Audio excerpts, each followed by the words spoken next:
आप देख रहे हैं रोजाना दिल्ली न्यूज। साथियों, अभी अभिषेक सिंघवी जी आपको संबोधित करेंगे। उसके बाद में कांग्रेस पार्टी के नेता लोकसभा में हमारे संसदीय दल के नेता अधीर रंजन चौधरी जी भी आपको संबोधित करेंगे। अभिषेक सिंघवी जी।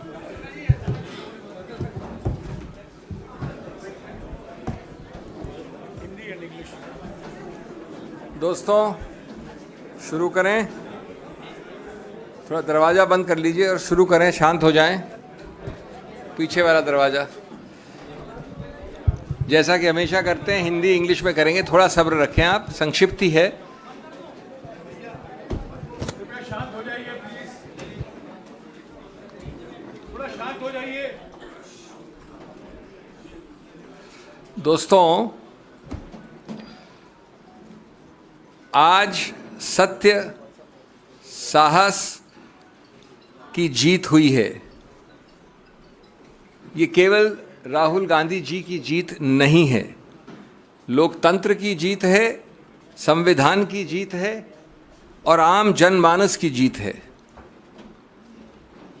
हम आशा करते हैं अब कि भाजपा अपने एक विशेष विभाग जो है, जो कई खेल खेलता है, चालबाजी के और अन्य खेल, उस विभाग पे ताला लगाएगी।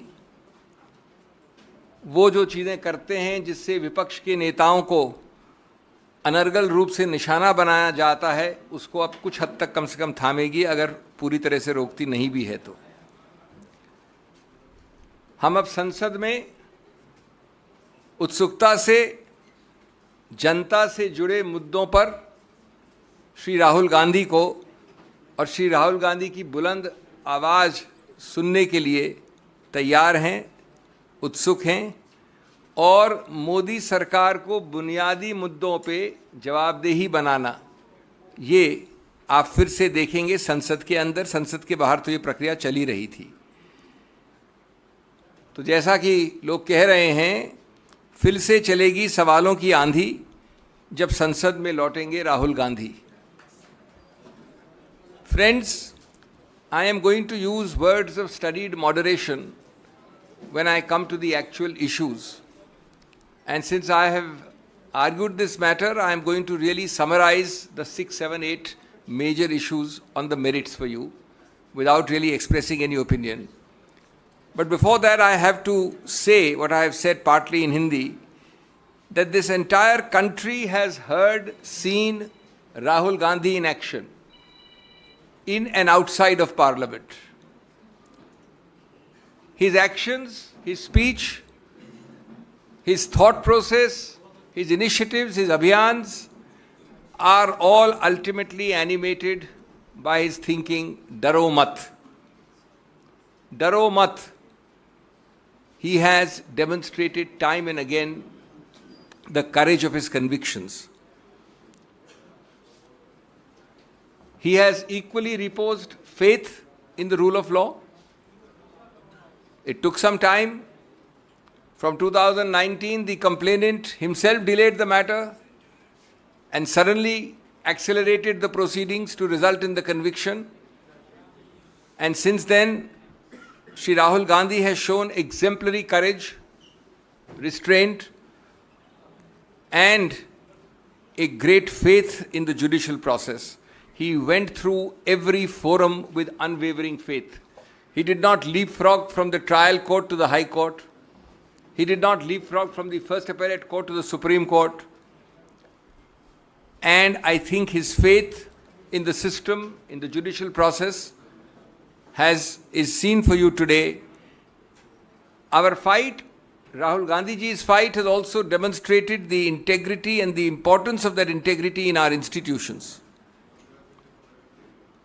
It is always the task for each of us, opposition and others, and in particular it's a task Rahul Gandhi has taken upon himself, to maintain, to the extent possible, the purity and integrity of these institutions, to be able to enforce law without fear or favor, to be able to work without political interference.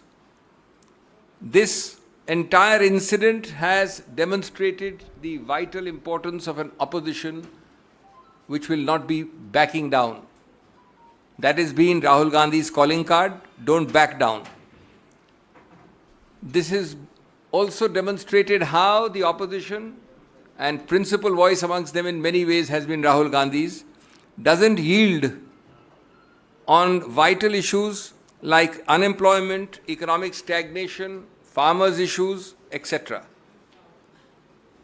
Now friends, चूंकि जैसा मैंने कहा, मैंने इसकी दलील की थी उच्च न्यायालय में और उच्चतम न्यायालय में, तो मैं कोई ज़्यादा वैल्यू जजमेंट बिना दिए आपको संक्षिप्त में बताना चाहता हूँ कि कितना अजीबोगरीब ये संदर्भ था, जिसमें एक 100 वर्ष से ज़्यादा, 125 वर्ष से ज़्यादा पुरानी राजनीतिक पार्टी के पूर्व अध्यक्ष को दुनिया के सबसे बड़े गणतंत्र से एक प्रकार से इफेक्टिवली, जब तक कि वो कन्विक्शन एक्विटल न बने, निष्कासित कर दिया था राजनीतिक जीवन से, जहाँ तक संसद का राजनीतिक जीवन का सवाल है। और मैं उसी रूप में आपके सामने वो 6-7 मुद्दे संक्षिप्त में बिंदु के हिसाब से वर्णित करूँगा, जिसके आधार पर आज दलील हुई और जिसके आधार पर हम समझते हैं कि कानून में माकूल स्टे ऑफ कन्विक्शन मिला। नंबर 1, आज तक आप लोगों ने नहीं देखा होगा, लिखित है, जिन लोगों को इंटरेस्ट है वो पृष्ठ 326 पे देख सकते हैं, कि लोग कहते हैं कि साहब ये समुदाय जिसका पूरे समुदाय का मानहानि अपमान हुआ है वो 13 करोड़ का समुदाय है, और उस 13 करोड़ में दूसरा वाक्य कहता है कि कम से कम 10 कास्ट और सब कास्ट हैं, उसकी सूची दे रखी है, और तीसरा वाक्य कहता है कि ये सब कास्ट और सब कास्ट समान नहीं है। लेकिन चौथे वाक्य में कहते हैं कि जब माननीय राहुल गांधी ने ये वाक्य बोला तो ये पूरा 13 करोड़ का समुदाय, उसका कोई भी व्यक्ति उठकर ऐसी याचिका डाल सकता है। ये पहला, और ये उस कानून, उस सिद्धांत के विरुद्ध है दोस्तों, जिसमें लिखा गया है बार बार, एक केस का नाम है सुब्रमण्यम स्वामी, दूसरे केस का नाम है नरसिम्हन, कि आप ऐसी मानहानि की याचिका सिर्फ एक identified, frozen, limited, circumscribed class, एक ऐसा वर्ग जिसको आप परिभाषित कर सकें, उसके विरुद्ध वही वर्ग उठ सकता है। दैट इज, हमने पहला मुद्दा उठाया। दूसरा मुद्दा, माननीय उच्च न्यायालय ने एक बड़ा अजीबोगरीब वाक्य दिया है, पूरा एक पैराग्राफ इसके ऊपर लिखा है, जो ये दोनों चीज़ें आज तक नहीं हुई, 13 करोड़ वाली भी और जो अब मैं बोलने जा रहा हूँ। कहा है कि भाई ये मॉरल टर्पिट्यूड भी है, अत्यंत गंभीर है, अत्यंत भर्त्सना योग्य ऑफेंस है। तो मैंने विनम्रता से कहा उच्चतम न्यायालय को कि माननीय न्यायाधीश साहब, आज तक हमने ये नहीं सुना कि जिस ऑफेंस का सबसे ज़्यादा मैक्सिमम पनिशमेंट 2 वर्ष हो, उसको मॉरल टर्पिट्यूड भी कह दो और गंभीर भी कह दो और भर्त्सना योग्य भी कह दो। फिर हमने बताया कि इस पूरे आईपीसी में, जिसमें कि सैकड़ों ऑफेंसेस हैं, उनमें 22 ऐसे प्रावधान हैं, जिसमें सिर्फ 22 जिसमें सिंपल इम्प्रिजनमेंट है। उन 22 में से एक है ये प्रावधान मानहानि वाला। तो विधायिका ने तो कभी समझा नहीं इसको इतना गंभीर। आप जो याचक हैं, कंप्लेनेंट हैं, उन्होंने बहुत ज़्यादा गंभीर बोल दिया, और उसके ऊपर उच्च न्यायालय ने लिख दिया। तीसरा, ये बेलेबल है। बेलेबल का मतलब ये नहीं होता कि बेल मिल जाए, कि बेल मतलब होता है कि बिना कोर्ट जाए आपको पुलिस बेल दे सकती है। ये सिर्फ कम जघन्य अपराधों के लिए ऐसा प्रावधान होता है। नंबर 4, नॉन कॉग्निजेबल है। जैसा आप जानते हैं कि थोड़ा भी ज़्यादा अगर गंभीर या जघन्य अपराध है तो पुलिस अफसर बिना वारंट के आपको गिरफ्तार कर सकता है। नॉन कॉग्निजेबल मतलब होता है वो अपराध जो कम जघन्य हैं, कम गंभीर हैं, उसमें आपको वारंट चाहिए, आप जाके किसी को पकड़ नहीं सकते। और उसके ऊपर कंपाउंडेबल 2 तरह के होते हैं। एक होता है कि अगर हमारा झगड़ा हुआ तो हमने प्राइवेटली कंपाउंड कर लिया, 2 निजी रूप से इंडिविजुअल ने, स्टेट नहीं आता उसमें कहीं। दूसरा होता है कि आपको स्टेट की अनुमति चाहिए, स्टेट वाले ज़्यादा जघन्य, ज़्यादा गंभीर अपराध होते हैं। तो ये अपराध कंपाउंडेबल है 2 निजी व्यक्ति विशेष के बीच में। तो हमने पूछा कि आज तक कभी नहीं हुआ कि आपने जघन्य भी बोल दिया, भर्त्सना योग भी बोल दिया और गंभीर भी बोल दिया, एक ऐसी चीज़ के बारे में जो बेलेबल है, नॉन कॉग्निजेबल है, कंपाउंडेबल है, 2 वर्ष का है, सिंपल इम्प्रिजनमेंट है। तीसरा, 13 करोड़ का समुदाय मानहानि कोई एक व्यक्ति कर सकता है। ये कानून उच्च न्यायालय ने बताया, आपको हमको सिखाया है नया। कोई अमुक व्यक्ति, केरला से कश्मीर, असम से गुजरात, लेकिन साथ साथ ये पूछा आपने, हमारी चार्ट में 13 ऐसे केसेस हैं। ऐसा कैसे हुआ भैया कि सभी के सभी 13 केसेस उस 13 करोड़ के समुदाय में से जो 13 केसेस फाइल हुए, सभी भाजपा के कार्यकर्ताओं ने किए? ये अजीब सा समुदाय है जिसमें सिर्फ भाजपा के कार्यकर्ता ही जगते हैं कंप्लेनेंट के रूप में। ये हमारा तीसरा बिंदु था। चौथा बिंदु था कि आपने ये नहीं देखा कि अपने निर्णय में एक नया ऑफेंस डाल दिया है जो याचक ने भी नहीं कहा था। एक प्रावधान है 171 जी रिप्रेजेंटेशन ऑफ पीपल्स एक्ट में, उसमें यह है कि अगर 2 कैंडिडेट जो इलेक्शन लड़ रहे हैं वो एक दूसरे को किसी रूप से गंदे शब्दों का इस्तेमाल करते हैं तो ये लिख दिया है माननीय उच्च न्यायालय। लेकिन 171 जी तो न याचक का केस था न हमारा केस था, किसी ने रेज ही नहीं किया था। उसको पूरा ऑफेंस करके माननीय राहुल गांधी जी को दंडित भी कर दिया उस पैराग्राफ में। हमने ये सब बताया कि इससे मालूम होता है कि उच्च न्यायालय का निर्णय एक बिल्कुल गलत, विकृत इत्यादि निर्णय है और इसलिए इसको तुरंत स्टे करना चाहिए। इसके अलावा हमने कई और चीज़ें दी हैं जिनको मैं आपको तकनीकी रूप से नहीं बताऊंगा, सिवाय इसके कि जो मूल वाक्य है जो कि 3 पृष्ठ की राजनीतिक स्पीच में कोलार में 1.5 वाक्य या 3 लाइन का वाक्य बनता है, उसको सिद्ध करने के लिए जो एविडेंस एक्ट में एक सर्टिफिकेट चाहिए वो आज तक किसी ने उपलब्ध नहीं करवाया। तो प्राथमिक रूप से ट्रायल कोर्ट ने कन्विक्ट कर दिया श्री राहुल गांधी को, लेकिन स्पीच अभी तक कानूनी रूप से सिद्ध ही नहीं हुई है। जब स्पीच सिद्ध नहीं हुई तो वो याचक जिसने कंप्लेंट की थी, पूर्णेश्वर मोदी, वो गया हाई कोर्ट में अपने खुद की कंप्लेंट के विरुद्ध और अपनी खुद की कंप्लेंट को स्टे करवा दिया इस ग्राउंड पे कि मैं अभी और ढूंढ रहा हूँ सामान, क्योंकि मैं अपनी वो स्पीच को, क्योंकि उसने स्पीच में एक न्यूज़पेपर प्रोड्यूस किया, कोई टेप नहीं प्रोड्यूस किया, खुद आंखों देखा हाल था नहीं, क्योंकि जो याचक है वो था नहीं वहाँ पर स्पीच में, तो उसने कहा मुझे और टाइम चाहिए और अपनी ही कंप्लेंट पे स्टे ले लिया।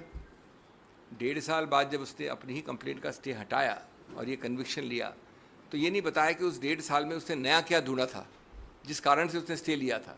कोई नया तथ्य नहीं निकला था। तो एक प्रकार से कन्विक्शन दिया गया है एक ऐसी कंप्लेंट में जहाँ ये वाक्य सिद्ध ही नहीं हुआ है एविडेंस एक्ट के नियमों के अनुसार। जब ये दिखा कि ये सिद्ध नहीं हुआ है, न उसमें किसी आंखों देखा हाल है, न टेप है, टेप को आपने सर्टिफिकेट अंडर 65B के अनुसार सिद्ध नहीं किया है, इत्यादि इत्यादि। तो 5वां बिंदु, इन्होंने एक व्यक्ति को खड़ा किया, गणेश विज है उसका नाम, जो बीजेपी का काफ़ी उच्च स्तर का कार्यकर्ता है, सांस्कृतिक विभाग का अध्यक्ष है। उसका नाम कंप्लेंट में नहीं है, उसका नाम विटनेस लिस्ट में नहीं है, वो कभी आगे आया नहीं। 1.25 साल कंप्लेंट के बाद, 1.25 साल होता है 1 महीना, 1 साल 9 महीना, उन्होंने इसको खड़ा कर दिया बीजेपी कार्यकर्ता को कि मैं वहाँ था खड़ा हुआ, मेरी आंखों देखी हाल है, मैंने स्पीच सुनी थी। तो जिसको हम कहते हैं अंग्रेजी में वर्थलेस विटनेस, उस विटनेस का कोई भी आप उसके ऊपर आप आधार नहीं कर सकते, आधारित नहीं कर सकते अपने कन्विक्शन को। इसके अलावा कई और मुद्दे हैं। एक मुद्दा जो पूरी तरह से देखा भी नहीं उच्च न्यायालय ने, कि आप कब तक जो जनता जन समुदाय है वायनाड का, उनको वंचित रखेंगे एक चुनावित व्यक्ति द्वारा। ये कानून में एक मुद्दा है, मैं सिर्फ राजनीति की बात नहीं कर रहा हूँ, कानून में ये अहम मुद्दा माना जाता है कि क्यों आप कन्विक्शन स्टे करें। 7वां मुद्दा जिस पे बहुत अहमियत दी है, जो ऑर्डर में भी आप पढ़ेंगे शाम को, जो ऑर्डर आएगा, तो हमने बहस की थी कि अगर 11 महीने, 1 साल 11 महीने और 29 दिन का दंड होता तो पर्याप्त नहीं होता इस डिस्क्वालिफिकेशन के लिए। ये आवश्यक है कि 2 साल का हो नहीं तो डिस्क्वालिफिकेशन लागू नहीं होता। अब रोचक बात यह है कि 2 साल इस दंड के लिए मैक्सिमम है, और आज तक जिन लोगों को इसका अनुभव है वो जानते हैं कि 2 साल का कभी भी दंड जो मैक्सिमम पनिशमेंट होता है नहीं दिया गया है। लेकिन उसको छोड़िए, अगर आपको मैक्सिमम पनिशमेंट देना है दंड, तो जो आप सेंटेंसिंग की कार्रवाई कन्विक्शन की कार्रवाई से अलग होती है। मैं पहले कन्विक्ट कर दूंगा आपको, उसके बाद मेरे को अलग एक सुनवाई करनी होती है सेंटेंसिंग में। तो माननीय जज ने कहीं ये कोई कारण नहीं दिया, कोई औचित्य नहीं बताया कि क्यों हमने आपको 2 वर्ष का मैक्सिमम अधिकतम दंड दिया है। अगर उन्होंने कोई कारण नहीं बताया, 15 मिनट में सेंटेंसिंग, राहुल गांधी जी गए थे कोर्ट, तो अगर आप कारण नहीं बताओगे तो उसका आधार नहीं होगा, तो 2 वर्ष कैसे आपने लागू किए एक साथ। 8वां, उन्होंने कहा कि ये तो हैबिचुअल ऑफेंडर हैं। हमने चार्ट दिखाई, 13 केसेस में एक में भी कन्विक्ट नहीं हुए राहुल गांधी जी, एक में भी। सबके सब 13 केसेस बीजेपी कार्यकर्ताओं द्वारा हैं। मैं आपको एक केस कार्यकर्ता द्वारा फाइल करके मैं कह दूंगा कन्विक्ट हो आप। एक 14वां केस है जिस पे कन्विक्ट नहीं हुए, राफेल का कंटेम्प्ट है, जहां मैं पेश हुआ था, वहां पर अपॉलॉजी मान्य है, वहां भी कन्विक्ट नहीं हुए। और वो राफेल वाला वक्तव्य 14 नवंबर 2019 का है। ये वक्तव्य जो कोलार में हुआ वो 14 अप्रैल 2019 का, 8 महीने पहले का है। तो आप कोलार के लिए कन्विक्ट नहीं कर सकते एक ऐसे वाक्य के आधार पे जो 8 महीने बाद हुआ। इस प्रकार के मैं आपको कई और मुद्दे दे सकता हूं। इसका मूल उद्देश्य क्या है? मूल उद्देश्य है ये बताना कि ये कन्विक्शन हमारा पूरा विश्वास और आशा है, हमारा हौसला है कि निकट भविष्य में ये कन्विक्शन एक्विटल में बदल जाएगा। अपील इसकी चल रही है, कन्विक्शन की बात कर रहा हूँ। तब तक, जब तक ये चलती है, तब तक आप किसी व्यक्ति को डिस्क्वालिफिकेशन के आधार पर निष्कासित कैसे रख सकते हो, उनका स्थान रिक्त कैसे रख सकते हो, उनको जितने लोगों ने, आप जानते कितने लाख लोगों ने उनको चुनावित किया, उनको आप वंचित कैसे रख सकते हो इस पद से। और इसलिए बैलेंस ऑफ कन्वीनियंस चाहती है कि ऐसे केस में आपको स्टे करना चाहिए। हमारी दलील मान के उन्होंने स्टे किया। अब अंतिम बात हिंदी में, अगर ज़रूरत होगी तो मैं संक्षेप में अंग्रेजी में बोल सकता हूँ। उसमें ऑर्डर जो शाम को आएगा उसमें उन्होंने 2 लाइन जरूर कही हैं कि अगर श्री राहुल गांधी को जो उच्चतम न्यायालय का आदेश है उसका आभास होता तो शायद वो और रिस्ट्रेंट रखते। इसमें मैं आपको 2-3 चीज़ें विनम्रता से कहना चाहूँगा। आप मूल मुद्दे की बात करिए, जो कन्विक्शन स्टे है उस पर आप बात नहीं करना चाहते हो, इसलिए आप ये 2 वाक्य को ऐसे पढ़ रहे हो जैसे कि उच्चतम न्यायालय ने कुछ कहा है। मूल मुद्दा है कि आपने स्टे करना है कि नहीं कन्विक्शन को, और वो स्टे हो गया है। दूसरा जो ये जिक्र है इसका, उसमें ये लिखा है कि अगर ये राफेल वाला ऑर्डर पहले आया होता, ये तो हम दोनों की बात मानी हुई बात है कि राफेल का ऑर्डर 8 महीने बाद आया था, तो इसलिए उसका कोई लागू होने का सवाल नहीं उठता। बार बार निचले कोर्ट्स में भी ये प्रयत्न किया गया, सीधे या परोक्ष रूप से, कि श्री राहुल गांधी माफ़ी मांगे। आज की बात नहीं कर रहा हूँ मैं, निचले कोर्ट्स की बात कर रहा हूँ। क्यों? क्योंकि आपको उस पर राजनीतिक नंबर बनाने थे, आपको विकृत करना था, आपको पक्ष एक ऐसा रखना था कोर्ट के जनता के सामने जो गलत है। श्री राहुल गांधी ने बार बार कहा है कि वो सिद्धांत पे लड़े हैं, उनका बिल्कुल कोई रूप से ये इरादा नहीं था। इरादा वाला हमारा एक 8वां पॉइंट था कि जो प्रावधान है 499, उसमें इरादा चाहिए, बद इरादा चाहिए, गलत इंटेंट चाहिए। और इसमें एक बड़ा रोचक वाक्य है एविडेंस वाले का कि मुझे राहुल गांधी के बद इरादे के बारे में कोई ज्ञान नहीं है, कोई संज्ञान नहीं है, ये लिखा है उन्होंने, कंप्लेनेंट ने। तो हमने ये कहा कि जब ये है सिचुएशन तो आपको किसी रूप से ये कन्विक्शन स्टैंड नहीं होना चाहिए। हमारी दलील मानी गई, पूरी तरह से बहस दूसरी तरफ से भी हुई थी, इसलिए ये बहुत ही संतुलित ऑर्डर है। जैसा मैंने कहा, ये विजय है लोकतंत्र गणतंत्र की, लोगों की, सिद्धांतों की, संविधान की और कानून की। बहुत बहुत धन्यवाद। शुक्रिया अभिषेक जी। सुप्रीम कोर्ट के आदेश के बाद अगला कदम लोकसभा में स्पीकर को लेना।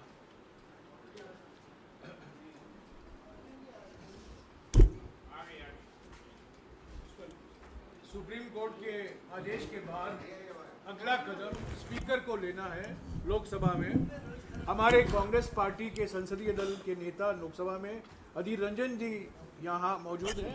वो आप ऑडियो नहीं है, इस ऑडियो विषय नहीं है। पर बताएंगे, क्योंकि वो स्पीकर साहब के साथ संपर्क में हैं। वो आपको ये इस बात पर कुछ बताएंगे। अधीर रंजन जी।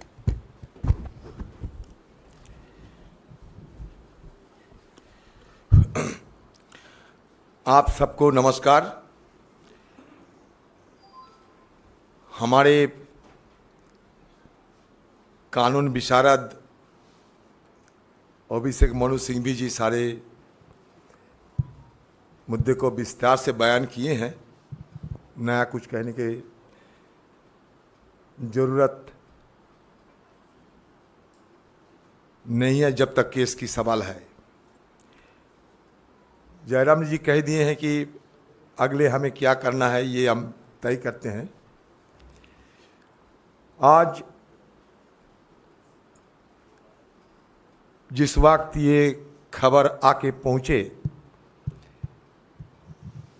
कि हमारे अभिषेक मनु सिंघवी की अगुवाई में सुप्रीम कोर्ट में जो कानूनी लड़ाई हम लड़ी थी उसमें राहुल गांधी जी की राहत मिले, तब सही महीनों में हम सबको अंदर एक खुशी की लहर बह गए। सदन में राहुल गांधी जी की नदारद अनुपस्थिति बराबर हमें महसूस होते ही रहते। कोई अगर काम में राजनीतिक कारणों से राहुल गांधी जी कहीं व्यस्त रहे अलग बात है, लेकिन सदन में राहुल गांधी जी की आने में पाबंदी, सदन में आने की अधिकार जब से छीन लिए गए थे तब सही महीनों में हम लोग बड़े दुखी थे।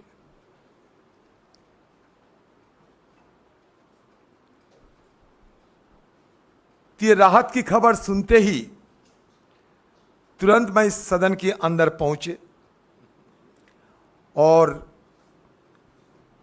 पॉइंट ऑफ इंफॉर्मेशन की हवाला देते हुए पीठ में जब हमारे चेयरमैन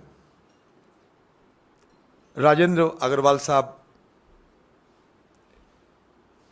बैठे थे तब उनके पास बात रखी कि सुप्रीम कोर्ट से राहुल गांधी जी की राहत मिल चुके हैं।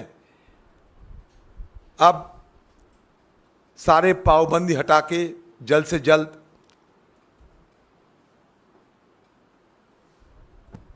उनके सदन के अंदर वापसी के लिए कार्रवाई शुरू करना चाहिए। उनकी सदस्यता जिस त्वरित गति से संपन्न हुई थी, आप सबको जानकारी है कितनी त्वरित गति से उनकी सदस्यता खारिज हुई और उसके साथ साथ मकान भी खाली करवा गया। जब ये दिल्ली में ये लुटेन में बीजेपी वालों को कितने सारे नुमाइंदे सालों साल अपने बंगला में विराजमान रहते हैं, वो भी सदस्य ना होने के बावजूद, लेकिन वो परिवार जिस परिवार हिंदुस्तान को तीन प्रधानमंत्री दिए हैं, जिस परिवार हिंदुस्तान के लिए एक नहीं दो बलिदान किए हैं, उस परिवार की सदस्य राहुल गांधी जी को मान लीजिए धक्का मारते हुए उनकी घर खाली करवा गया। इस तरीके की वेदना निर्ममता साथ लेकर हम लोग चलते थे, लेकिन भरोसा तो थी कि आज नहीं तो कल सच्चाई की जरूर जीत होंगे, और वो आज हुआ है। हिम्मत ना खोना, सिर्फ आगे बढ़ते रहना। जो कहते हैं ये तेरा बस की नहीं, उन्हें कुछ करके दिखाना, यही मकसद लेकर चलते चलते आज राहुल गांधी जी की सच्चाई साबित हो चुके हैं। सनद रहे कि हमारे देश की और सभ्यता की सबसे बड़ा पहचान होते हैं सत्यमेव जयते। आज जीत हुई सच्चाई की, हिंदुस्तान की करोड़ों की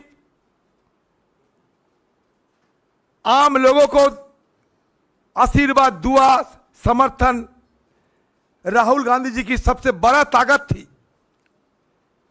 और इसी ताकत के बदौलत उन्होंने आज जीत हासिल किए हैं।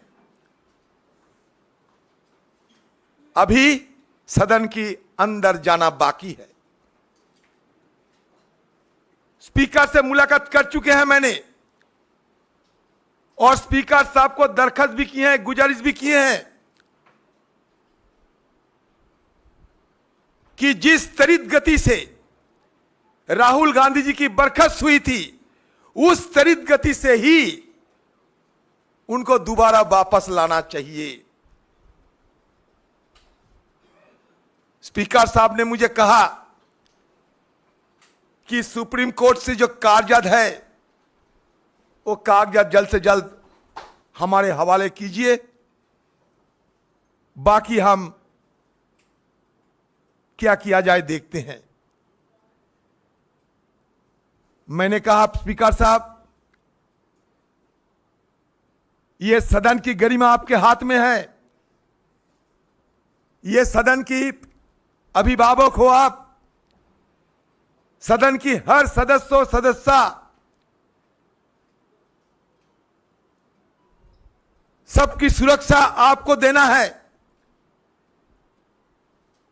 राहुल गांधी जी की जल्द से जल्द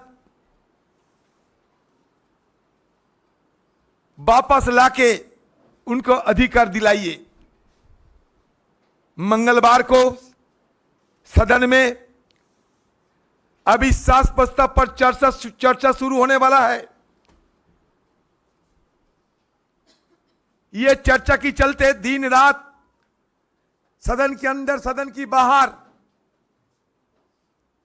हम सब गुहार लगाते आ रहे हैं।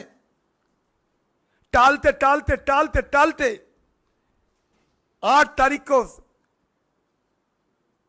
सदन में अविश्वास प्रस्ताव चर्चा के लिए दिन तय किए गए, जो कि बहुत पहले करना चाहिए था। और नियमों के मुताबिक जब अविश्वास प्रस्ताव सदन में लाए जाते, जिसकी मान्यता दिया जाते स्पीकर की तरफ से, उस समय बिना अविश्वास प्रस्ताव कोई विधेयक पारित नहीं होना चाहिए। यह हमारा नियमों के मुताबिक, परंपरा के मुताबिक। लेकिन फिर भी रोजाना यह सरकार सदन में बिना चर्चा एक के बाद एक विधेयक धड़ल्ले से पारित करते जा रहे हैं। यह परंपरा के खिलाफ सदन की हालात देखकर हम लोग सब बड़े परेशान हैं।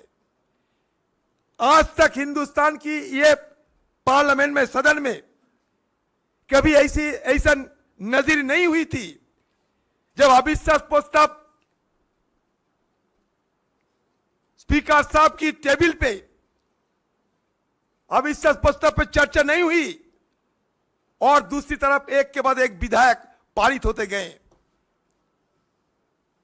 तो इसलिए हमारी तरफ से हम सोचे हैं, हमारे नेतागण को भी मैं ये बात रखे हैं, गुजारिश किए हैं कि अविश्वास प्रस्ताव पे राहुल गांधी जी को शिरकत करना जरूरी है और अविश्वास प्रस्ताव की चर्चा शुरू होने का पहले ही राहुल गांधी जी को सदन के अंदर वापस लाने की इजाजत हमारे स्पीकर साहब दें। इसके चलते आज से हम लोग पहल शुरू कर दिए हैं और जल्द से जल्द राहुल गांधी की वापसी के लिए हर संभव प्रयास हम करते रहेंगे। न संघर्ष न तकलीफ, मजा क्या है जीने में, बड़ा बड़ा तूफान थाम जाएगी जब आग लगी हो सीने में।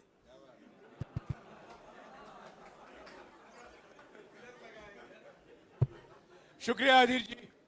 हाँ, आपके सवाल। हाँ मौसमी। सुप्रीम कोर्ट वाले जो आप कह रहे हैं कि दिए ये पता नहीं। एक चीज बताना चाहता था इसी विषय में। देखिए, ये जो निष्कासन हुआ है या जो निलंबन हुआ है, ये सिर्फ जो भी निलंबन या निष्कासन हुआ है ये पूरा परिणाम स्वरूप है। परिणाम किस चीज का है? जो मूल आदेश है कन्विक्शन का। जब नीचे की नींव हट जाए तो इमारत नहीं रह सकती, जब मूल हट जाए तो परिणाम नहीं रह सकता। नंबर एक। नंबर दो, इसके लिए भी अभी हाल में हमको एक प्रेसिडेंट मिल गया है और रोचक है कि मैं उसमें भी अपेयर हुआ था। माननीय लक्षद्वीप के जो सांसद हैं उनके लिए जिस गति की बात कर रहे हैं भाई अधीर जी, या जिस दिशा की बात कर रहे हैं, उसमें 1.5 महीने तक उस सांसद को 1.25 महीने तक मिल गया स्टे ऑर्डर उच्च न्यायालय केरला से। उसके बाद भी इस प्रकार की दलीलों के आधार पर उनको एंट्री पत्र नहीं दिया गया। हमने फिर एक और याचिका फाइल की, मैं पेश हूँ।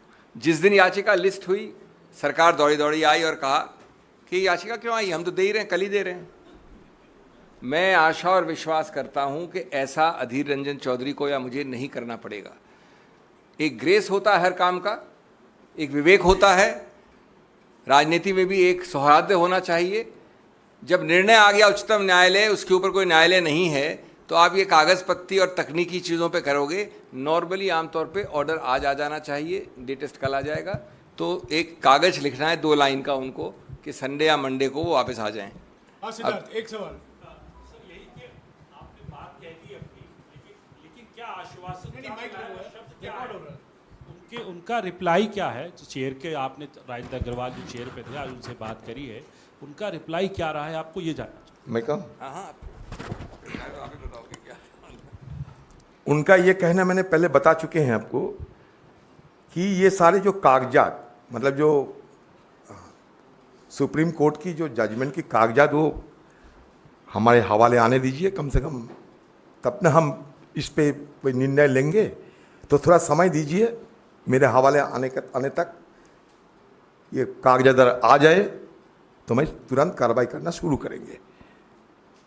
तो हमारी पार्टी की तरफ से भी ये सुप्रीम कोर्ट से ये डॉक्यूमेंट उठाने के लिए हमारे भी प्रयास शुरू कर दिए हैं। हम लोग जितना जल्द हो सके सारे कागजात उनके पास सौंपेंगे। और मंडे तो हमारे सदन भी है, हमें बोलने का मौका भी मिलेंगे।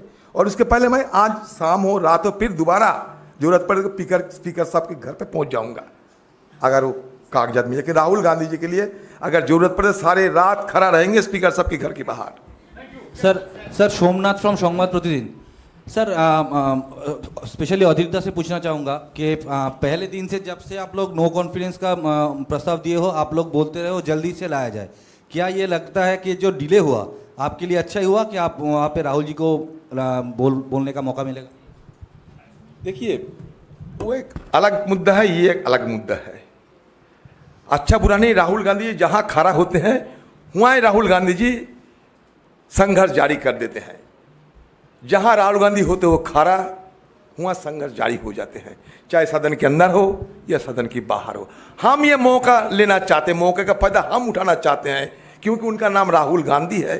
जब अविश्वास प्रस्ताव है और प्रस्ताव पे चर्चा होने की पहले अगर राहुल गांधी जी की दर्शन मिले सदन के अंदर उनकी उपस्थिति में, और ये जो चर्चा में और रंग रूप बहुत किस्म के नया आयाम लाया जाएगा। Yeah, Mr. Singhvi, in the previous case, Lakshadweep MP, we saw that the Speaker's office actually consulted the Law Ministry, and it was on their advice that his membership was restored. It's a matter of, I mean, it could have been a matter of coincidence. I can find you many more complicated questions of law they will have to consider before releasing the membership entry form of Mr. Rahul Gandhi. They may have to go to the Law Minister, they may even have to file an application to the Supreme Court to understand. I mean, what are we talking about? Is it a complicated issue of law? They have got a conviction. Rahul Gandhi's disqualification is, I repeat, only a consequence of the disqualification. You have stayed it. Now you can find many excuses. You are right in your question. I can find 10 more excuses. I have to refer to Mr. Jairam Ramesh, he has to refer to Mr. Adhir Ranjan Chaudhary has to refer to a third person, and we will take 1 week. But what is the meaning of that? It will show malafidez, it will be unfair, it will be graceless, and it will be completely contrary to the heart and soul of parliamentary democracy, which requires a certain etiquette and a certain give and take. Yes, Singhvi sir, क्योंकि इस पूरे case में आपने राजनीतिक षड्यंत्र की बात की, 2 सेशन तक राहुल गांधी बाहर भी रहे संसद के सदन से, तो रिप्रेजेंटेशन ऑफ पीपल्स एक्ट का एक तरीके से उसकी वजह से वो वहाँ हुआ, तो आपको लगता है उस पर भी कुछ रिकंसिडरेशन या अमेंडमेंट की ज़रूरत है ताकि दुरुपयोग आगे ना हो किसी और सांसद के साथ? देखिए, ये एक और व्यापक मुद्दा है, इसमें मैं अपना निजी मत दे सकता हूँ, लेकिन इसमें पार्टियाँ सब साथ बैठ के बातचीत नहीं की है। निश्चित रूप से संसद में मैं समझता हूँ ये भावना और नीति होगी कि आज अगर कोई ऐसा निर्णय आता है तो आपको आधा घंटा भी बिना दिए आप निष्कासित हो जाओ और कोर्ट कचहरी का प्रोसेस कुछ हफ्ते लग जाए, कुछ महीने लग जाए, तो निश्चित रूप से इस पर विचार विमर्श करना चाहिए। लेकिन इस वक्त हम इसकी बात नहीं कर सकते, इसमें एक अखिल भारतीय सर्वदलीय सहमति बनानी पड़ेगी, लेकिन इसमें मुद्दे में मेरिट है कि रिकंसिडर किया जाए। Dr. Singhvi, my question to you, according to you, does the law require that the Lok Sabha Secretariat or the Lok Sabha Speaker need guidance or need a reference from the Law Ministry? Or my answer is an emphatic no. I partly answered it in Mr. Sandeep Fukan's query. What prevents you from asking a second opinion from the Commerce Ministry or some other ministry after you get the Law Ministry opinion? This is all bahanebaji, and it will be seen as such. Clearly, there is nothing. What is the legal issue of law required to get an opinion on which question? There is English language written in the order. Mr. Singhvi, I mean, you are fearing that the government may try to delay this and there may be another conspiracy to get his disqualification revoked, as Mr. Adhir Ranjan Chaudhary has also said. So what plan do you have in that case, if it is delayed, Just as we have faith in courts and justice, we have faith in democracy. I didn't say that. I said I hope and trust that I will not have to do in this case what I had to do in the Lakshadweep case. That hope and trust remains for a couple more days. Ultimately, if that is belied and betrayed, then our only option as a citizen, a law-abiding citizen with faith in the justice system, we have to go to court again. Mr. Singhvi, many congratulations. Finally, you have been able to get, even though you were under attack from everybody, you got reprieve for Rahul Gandhi. But the big question is that you heard what the Supreme Court, and I don't want to, put it in black and white, but you heard what he said about Rahul Gandhi, that a man is not in good taste. What is the question? Can I finish? Let me finish the question. Like, it has to be. You want me to stop asking questions?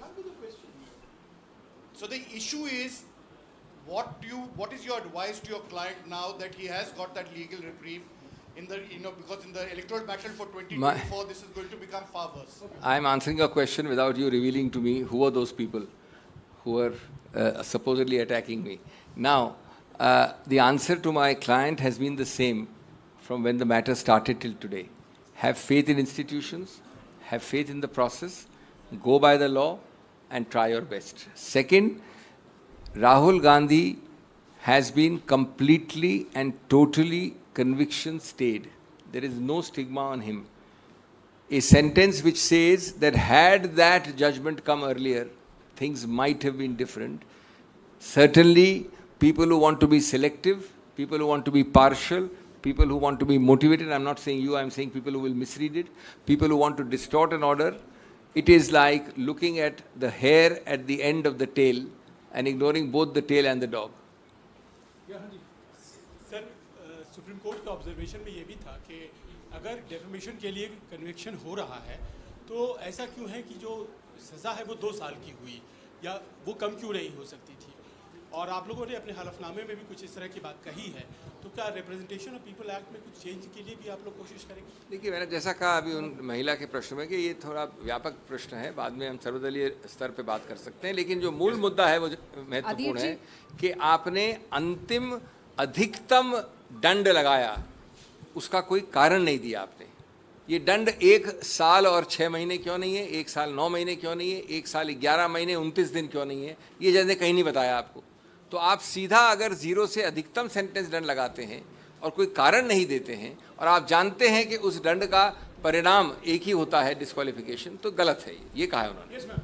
अधीर जी, मेरा सवाल आपसे है, मैं शिवानी हूँ, times now Navbharat से। आपने क्योंकि बात यहाँ पर उठाई थी कि उनको सांसद उनको हटा दिया गया था और सबसे निर्मम बात आपको ये लगी कि बंगला भी खाली कराया गया। अब जब उनकी सांसदी बहाल होती है, क्या कोशिश आप लोगों की ये भी होगी कि उनको वापस वो बंगला मिले जिससे ये अधिकार की बात है, कोई दया की नहीं।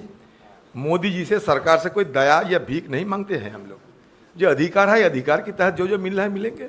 तो क्या उसी घर के लिए आप लोग प्रयास? नहीं, ऐसा कोई बात नहीं है। हम आपको क्या कहा, हमको भीख नहीं मांगने वाला, कोई दया नहीं मांगने वाला। जो अधिकार के तहत जो मिलने वाला वही हम लेंगे। अधिकार की बात है ये। बिल्कुल एक ही है, आपसे ही है, ठीक है। तो कानूनी लड़ाई में आपको जीत मिली है, मुबारक हो। लेकिन आप लोगों ने कहा है कि ये लोकतंत्र की जीत है। बीजेपी के सांसद हैं, वो कह रहे हैं कि ये सुप्रीम कोर्ट से जो फैसला आया है ये लोकतंत्र की ही जीत है। लेकिन ये उस चीज़ के उलट है जो राहुल गांधी विदेश में कहते हैं कि देश में लोकतंत्र नहीं है। इस पर आप क्या रिएक्ट करेंगे? इसमें कोई रिएक्ट करने की आवश्यकता नहीं है। कोई ऐसे विकृत वाक्य को क्या रिएक्ट करें? राहुल गांधी ने आज तक न विदेश में न देश में कहा है कि लोकतंत्र नहीं। वो जो वक्तव्य देते हैं, स्पीच देते हैं, उसको आप न पढ़ते हो न समझते हो। आपके नहीं, यानी हमारे विपक्ष के लोग न समझते हैं। ऐसी कोई बेहूदी बात कभी कही नहीं किसी ने। सर सिंघवी साहब, आपने कहा, सिंघवी साहब अभी आपने कहा कि आपको उम्मीद है कि जल्दी से जल्दी स्पीकर मान लेंगे और राहुल गांधी की सदस्यता बहाल हो जाएगी। लेकिन जिस तरीके से आपने आशंका भी जताई कि जिस तरीके से कहा जा रहा है कि इस मंत्रालय से पूछो, उस मंत्रालय से पूछो, तो कब तक आप लोग इंतजार करेंगे और किस समय के बाद आप वापस अदालत जाएंगे? आपको माननीय सभापति से पूछना चाहिए। सिर्फ एक ही मैं सेंटेंस वाक्य कहूँगा कि आपको ओपिनियन, सुझाव, सुलह, मत की आवश्यकता नहीं पड़ी जब आपने लगभग 48 घंटे, मुझे याद नहीं है, या 24 घंटे में राहुल गांधी को कहा कि कृपया आप बाहर चले जाइए। उस वक्त कोई ओपिनियन की जरूरत नहीं थी। उस वक्त बहुत जो पेचीदे प्रश्न थे कानून के, वो सब आपको साफ थे। अब जब उसको स्टे कर दिया है तो आपको जितने सारे ये मुद्दे दिखाई दे रहे हैं, तो ये क्या न होगा? ये तो बदइरादा ही होगा ना, और क्या होगा? सर, जिस तरीके से राहुल गांधी जी के ऊपर और भी केसेस पेंडिंग है, जैसे वीडी सावरकर वाला है, उसके लिए कोई प्लान अभी से तैयार है आप लोगों के पास? सर, मैंने आपको बताया ना, हमने चार्ट डाल रखी है। 13 केसेस हैं उनका। अगर एक फैक्ट्री है जिनका काम सिर्फ ये है कि 13 करोड़ लोगों में सिर्फ बीजेपी कार्यकर्ता ही इससे अवमानना होती है, वो केस फाइल करते रहेंगे। आई थिंक ये लॉयर्स की कम्युनिटी के लिए एक बड़ा अच्छी चीज़ है।